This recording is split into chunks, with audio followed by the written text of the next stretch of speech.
Amigos e amigas, estou trazendo a vocês algumas notícias que estão agitando a nossa imprensa nos dias de hoje.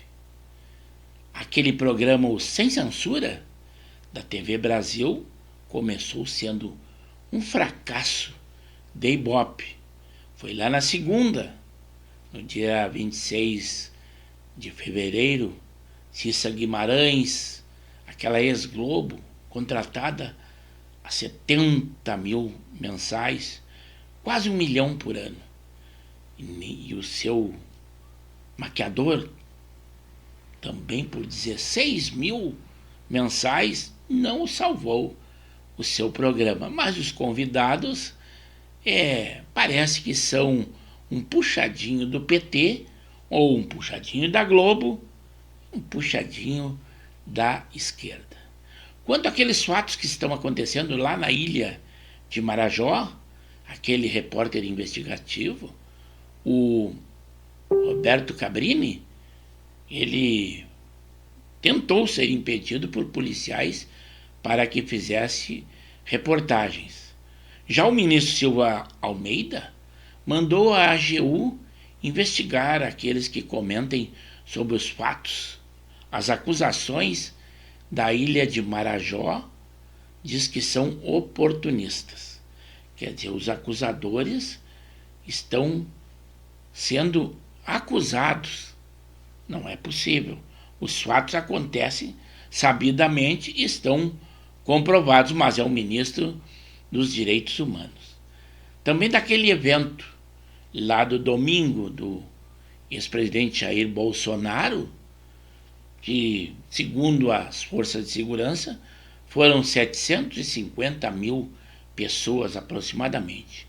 Mas um grupinho da USP, um que vibrou muito com a eleição do Lula, colocou que um estudo seu foram 180 mil pessoas. Primeiro tinham colocado que eram 30 mil, aí acharam que o número realmente estaria muito longe. Colocaram 180 mil, mas também está muito longe da realidade. E a esquerda apavorada.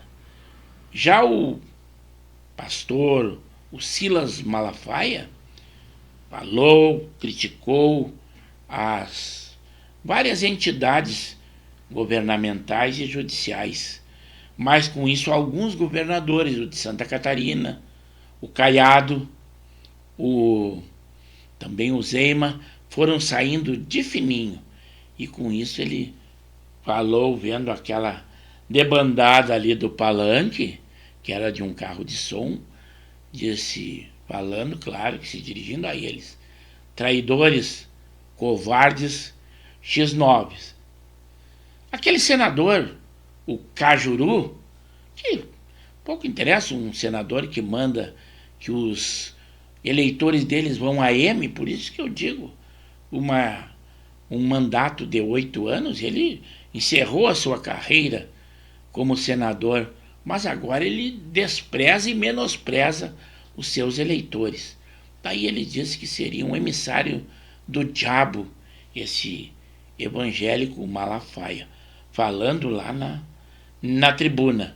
Mas também quem lucrou e muito, embora que tenha passado algumas dificuldades, foi aquele repórter independente. Ele é freelance, mas ele tem um conceito internacional. Português.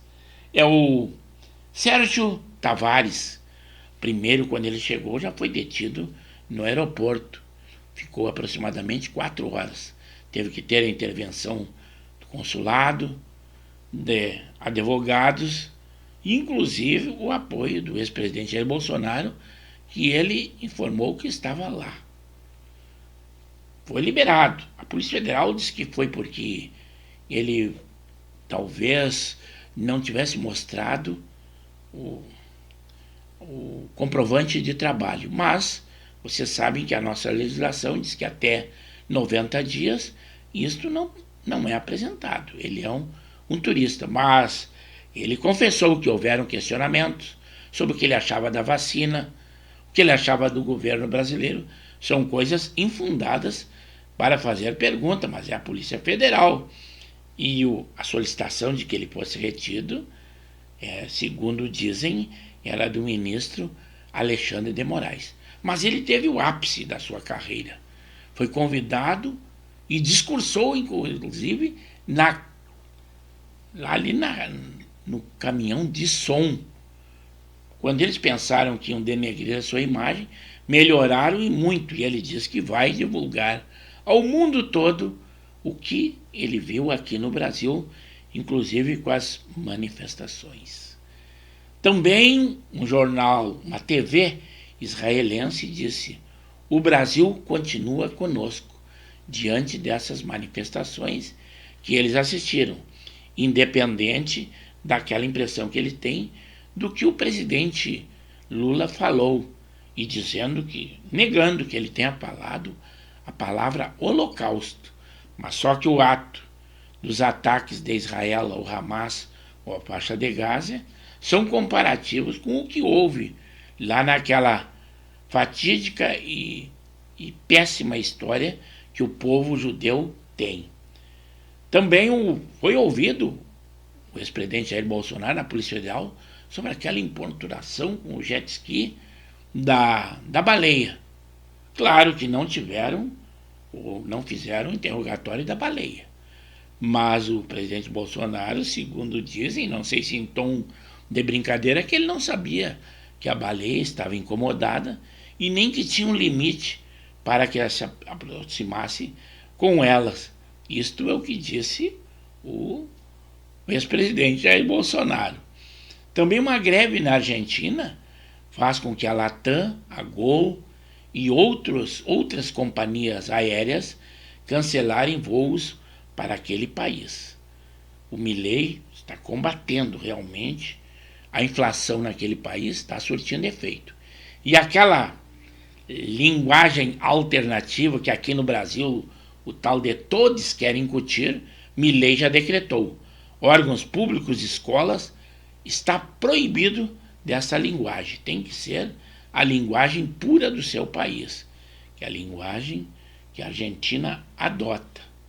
Também depois de tentar colocar o Guido Mantega na diretoria da Vale, e não surtiu efeito, o presidente Lula dizendo: a Vale não pode pensar que é dona do Brasil.